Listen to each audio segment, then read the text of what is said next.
유쾌하고도 신나는 시사 토크쇼 오태훈의 시사본부.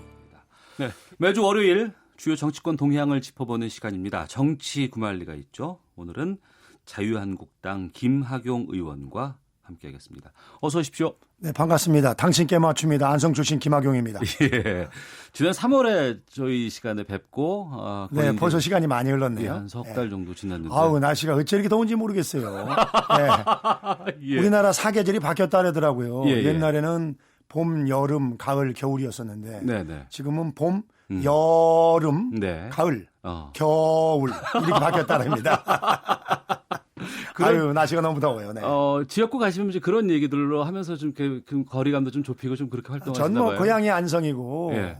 그 아주 오랫동안 우리 시민들이랑 함께했기 때문에 예. 뭐 국회의원이라기보다는 그 어르신들 아들 또 그리고 형제 자매 예. 다 그런 입장이고 또 저희 안성이 그 전반적으로다가 그 혈연, 지연, 학연 뭐 이런 걸로다가 아직도 시골이라 예. 저희 또 시골이라고 그러시면 안 돼요. 큰일 납니다. 아닙니다. 그 이제 저희 안성이 예, 아직도 정서가 시골 정서입니다. 정서가? 예. 그래서 저희 처가집도 또 저희 안성이고 그래가지고 그러세요? 한 다리 건너가면 다 웬만하면 사돈입니다. 그러시군요. 알겠습니다. 자, 주된 내용들도 좀 들어보도록 하겠습니다. 헝가리 유람선 침몰 사고 지금 오늘 엿새째 맞고 있습니다. 신속 대응팀 선발대 현지로 떠났고 정치권도 한 목소리로 실종자 구조 당부하고 있는 상황입니다. 대통령이 직접 나서서 총력 대응을 지시했고요. 이 현재 상황 어떻게 보고 계신지부터 좀 여쭙겠습니다. 우선 불의의 사고를 당하신 그 유가족 여러분에게 심심한 애도의 뜻을 표합니다. 대한민국 국민이 외국에 나가서 이러한 재난 사고를 당했는데 이것은 여야의 문제도 아니고 정파의 문제도 아니라고 생각이 됩니다.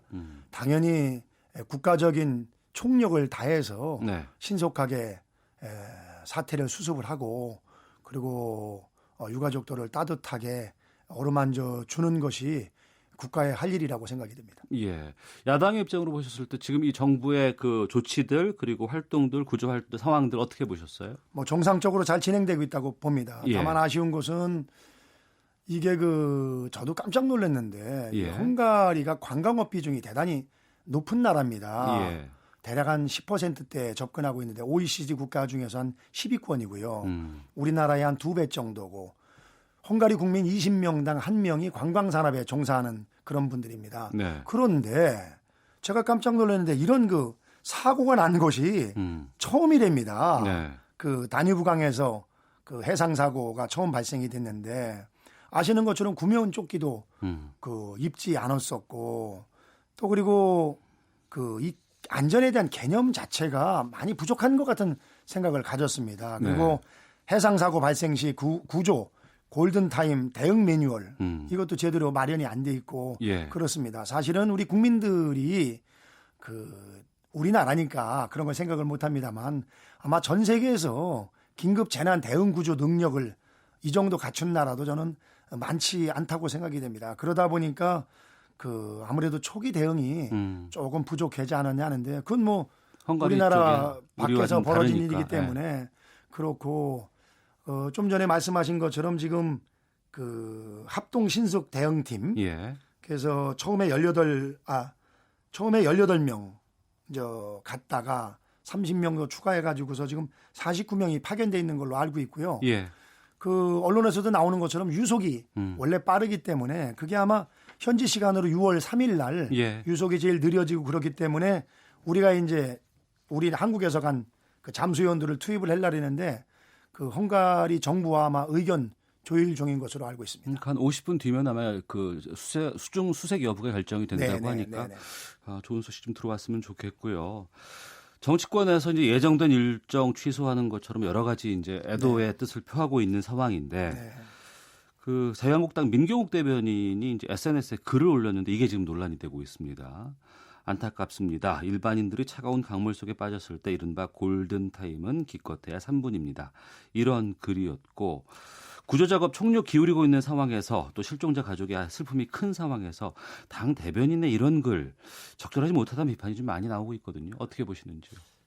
글쎄 요즘 들어서 그 소위 막말 논란이 그 종종 오가는데 네. 그런 것 같습니다. 어떤 시대가 변했기 때문에 음. 본인 진위와 다르게 네.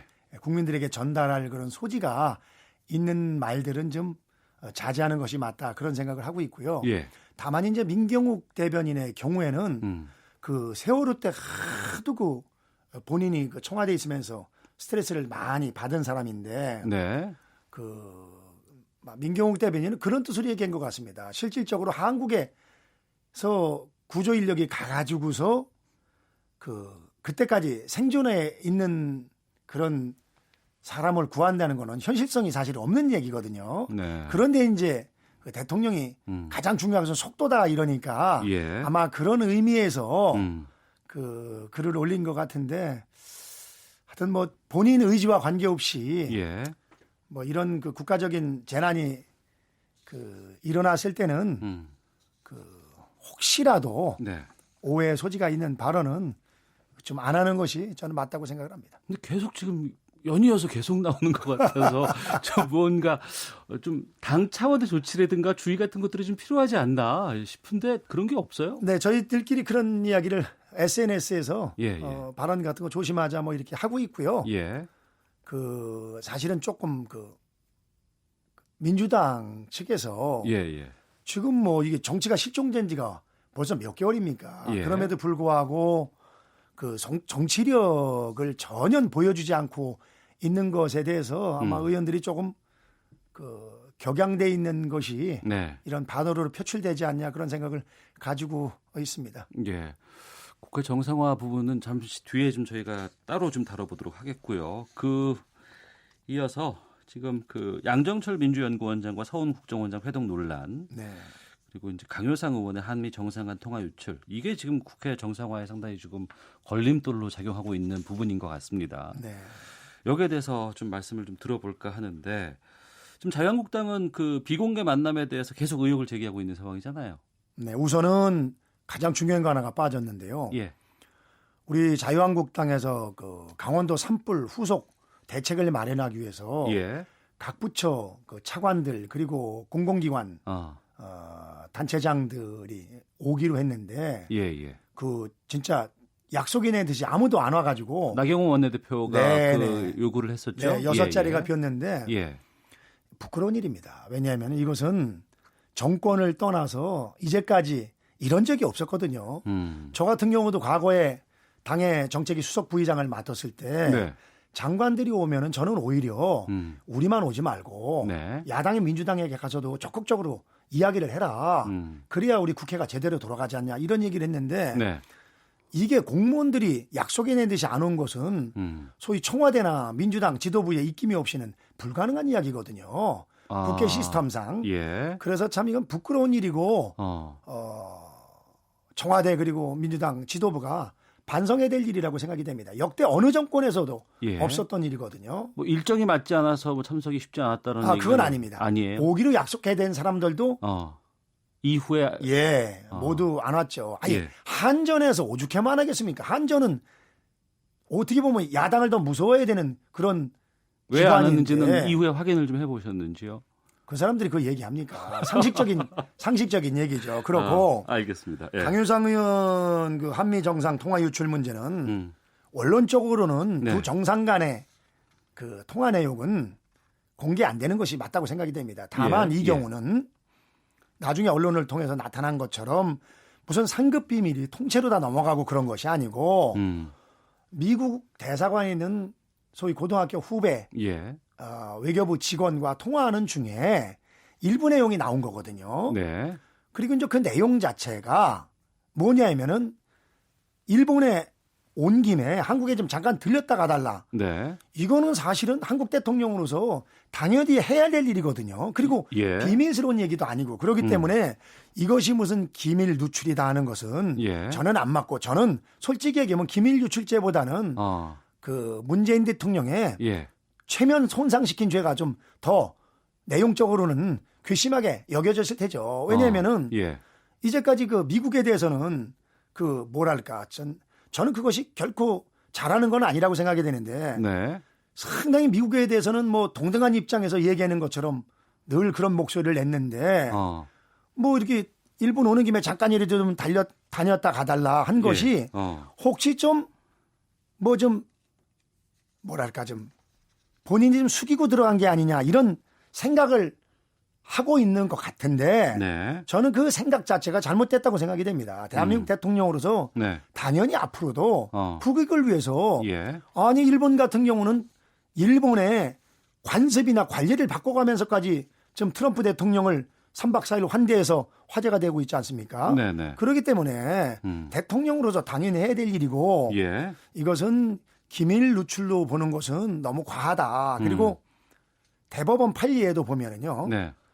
그 3급 기밀이라 할지라도 그 기밀로서의 내용을 가지고 있느냐. 네. 이것이 판단 기준이 되더라고요. 그런 측면에서 뭐 강효상 의원님이 잘했다고 제가 말씀드린 건 아닙니다만 예. 그것을 엄청난 국가적인 그 영향을 미치는 일을 발설한 것처럼 그렇게 침소봉대하는 것도 옳지 않다고 생각이 됩니다. 침소봉대라고 말씀을 하십니다만 그 기밀을 누출한 것으로 알려진 외교관은 지금 파면을 당한 상황이고요. 또 그 외교관이 이제 얘기가 해당 사실을 강효상 의원이 누출할지는 결코 자기는 인지하지 못했다. 이렇게 지금 본인은 답답하다, 억울하다 이렇게. 외교관 입장에서는 제가 있거든요. 봐도 예. 참 안타까운 일이고 예. 뭐 죄송스럽죠. 일단은 하여튼 뭐 여하간에 그 본인으로 봐선 좋은 뜻으로 얘기를 했는데 네. 그 문제로 인해서 파면을 받았기 때문에 참 안타깝게 생각이 납니다. 그러나 그럼에도 불구하고 예. 강효상 의원 입장에서는 뭐 이렇게까지 그 본인한테 얘기한 사람이 알려지고 이런 일이 올 줄은 꿈에도 생각하지 못했을 테죠. 다만 국민들에게 예. 이런 사실을 좀 알리고 싶었다. 뭐 그렇게 생각이 됩니다. 예. 강효상 의원 지금 현재 그 형사 고발된 상황이거든요. 네네네. 그러니까 고발은 됐지만 처벌은 현실적으로다가 어려울 겁니다. 어려울 것이다. 네네네. 하지만 이제 또 그 조사는 받고 이런 것들을 좀 진행을 해야 될 것 그렇겠죠. 같은데. 네. 근데 일부에서는 이 자유한국당이 국회에 돌아와서 강효상 의원을 지키려는 임시국회를 소집하는 방탄국회를 열 것이다. 그게 예. 박지원 선배께서 그 어느 방송 가서 그런 얘기를 했는데 네. 전혀 사실이 아니고요. 강효상 의원이랑 국회 정상화랑은 전혀 관계가 없고요. 예. 강효상 의원이 무슨 죽을 죄를 진 것도 아니고 그리고 저희가 무슨 강효상 의원을 위해서 모든 것을 다 버리고 지금 국회 정상에 임하고 이러는 것 자체는요. 현실성이 전혀 0.01%도 없는 내용입니다. 예, 알겠습니다. 국회 복귀에 대한 얘기들이 참 많이 나오고 있습니다. 뭐 거의 그 오랜 기간 장외투쟁 벌였고 또 황교안 대표 같은 경우에는 이제 장외투쟁을 마치는 기자회견을 열기도 하셨고요. 그런데 주말 사이에 원내대표끼리 회동을 했는데 거기서 지금 입장은 정리가 안 된 것 같아요. 예, 원내대표끼리 만나긴 만났지만은 네. 뭐 서로 간에 생각에 차이가 있는 것을 확인하고 헤어진 정도라고 생각이 됩니다. 그리고 또 뭐 언론을 통하니까 예. 뭐 민주당이 6월 국회를 단독으로 소집하겠다 이런 얘기를 하는데 이거는 압박도 사실은 안 됩니다. 네. 왜냐하면은 바보 아니면 현실성이 없는 걸 다 알기 때문에요. 예. 왜냐하면은 국회를 여는 공고를 붙이는 것까지는 재적의원 4분의 1이니까 네. 민주당 의원 가지고 충분한데 네. 그러나 과거에도 뭐 임시국회 같은 거 소집이 됐지만 결국은 뭐 문도 열지 못하고서 끝난 것이 다반사거든요. 그건 네. 뭐냐면은 국회는 결국은 교섭단체 민주당, 우리 자유한국당, 그다음에 바른미래당 원내대표 간의 교섭단체에서 일정 합의가 이루어져야 되는데 예. 그것이 현실적으로다가 불가능하기 때문에 그 진정으로 국회를 열 생각이 있고 예. 추경을 통과시킬 생각이 있다면은 예.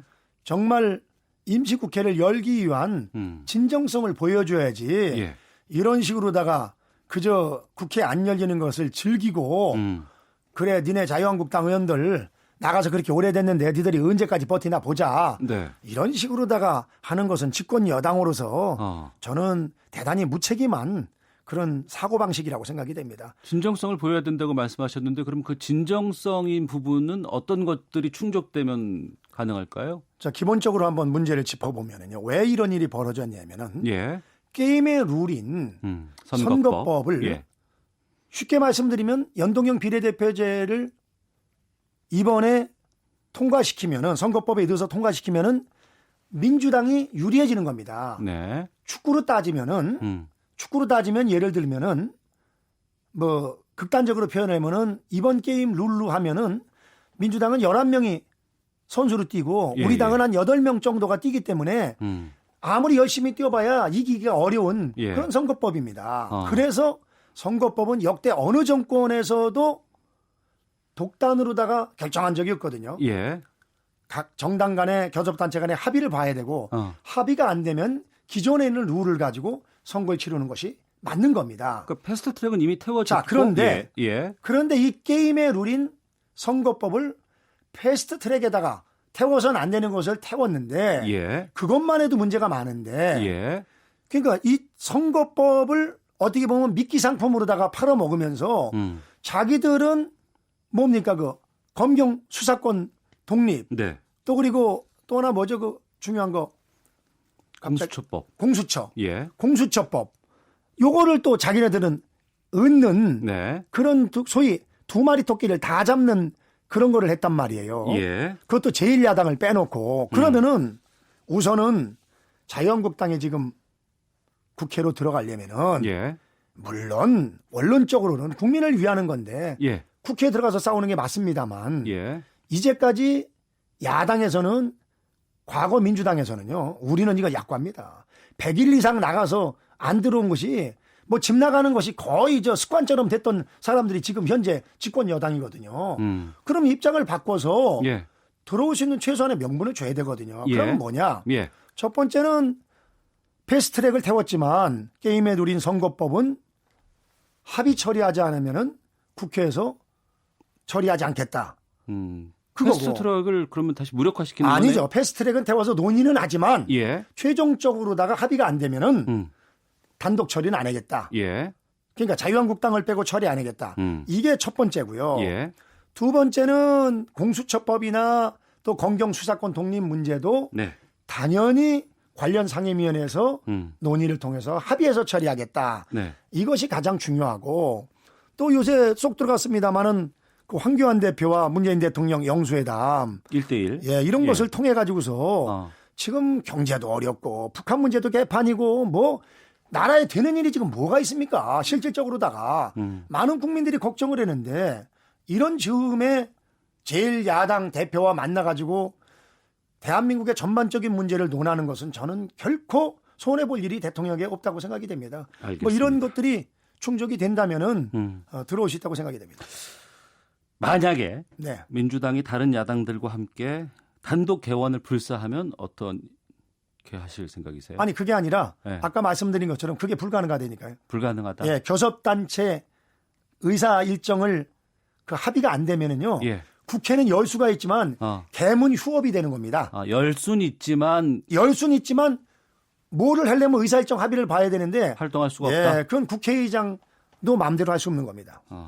알겠습니다. 하나 더 여쭤볼게요. 네. 유시민 노무현재단 이사장, 홍준표 자유한국당 전 대표 오늘 밤에 홍카콜라와 알릴레오를 합친 홍카레오라는 맞짱 토론을 벌인다고 해요. 뭐 유 전 이사장이라든가 홍 전 대표 뭐 차기 대권 주자로 손꼽히고 있는 만큼 좀 정치적인 거치된 입장도 언급될 가능성이 있지 않을까 싶기도 하거든요. 이 맞짱 토론은 어떻게 보세요? 대한민국 정치 발전을 위한 획기적인 일이라고 생각이 되고요. 아, 그래요? 예, 이런 일들이 자주 있어야 됩니다. 예. 그래야 국민들이 그 보수가 됐건 진보가 됐건 이야기를 들으면서 접점을 좀 좁혀갈 수 있거든요. 예. 지금 대한민국 문제가 뭐냐면요. 이 정치라는 게 결국은 상대방을 존중하면서 양보하고 배려가면서 접점을 좁혀가는 건데 지금은요. 네. 이 거의 무슨 조폭들 나와바리 전쟁 같습니다. 아이고. 영역 전쟁 같습니다. 예. 진짜 영역 전쟁을 하는 것 같습니다. 왜냐면은 조금도 내가 가지고 있는 생각에서 양보 안 하고 내 생각만 주장하는 거. 예. 이것은 저는 옳지 않다고 생각이 됩니다. 그런 측면에서 그 홍준표 전 대표 그리고 유시민 노무현 재단 이사장께서 또 두 분 다 각 진영을 대표하면 어떻게 보면은 그 뭐랄까요? 가장 그 말발이 세신 분들 아니겠습니까? 그리고 저도 깜짝 놀라지만은 이 홍준표 전 대표께서는 그 천재입니다. 제가 이렇게 얘기를 듣다 보면은 어떤 부분에서 천재세요? 아니 기억력이냐, 예. 이 핵심을 파고드는 표현력이 천재성이 있는 분이고 네. 또 유시민 이사장도 나름대로 그쪽 진영에서 가장 파괴력 있는 그런 분 중에 한 분 아닙니까? 예. 그렇기 때문에 아주 잘 된 거라고 생각이 되고요. 이번 기회에 좀 각 진영의 지도자들이 소위 무슨 뭐 내게 전부다 하는 이런 생각을 버리고 네. 조금씩 양보하는 것이 우리 국민들에게 정치가 희망이 있다는 것을 보여주는 그 계기가 되리라고 생각이 됩니다. 예, 청취자 8541님께서 네. 산불로 피해본 국민들을 지원하는 산불 추경 먼저 아닌가요? 국민을 생각한다면 국회로 돌아오셔서 민생을 살펴주시길 바랍니다라는 의견도 네, 저런 보내주셨습니다. 저런 국민도 있는데요. 예. 저 오해의 소지가 있는 게요. 네. 지금 산불 때문에 추경하는 거 아닙니다. 음.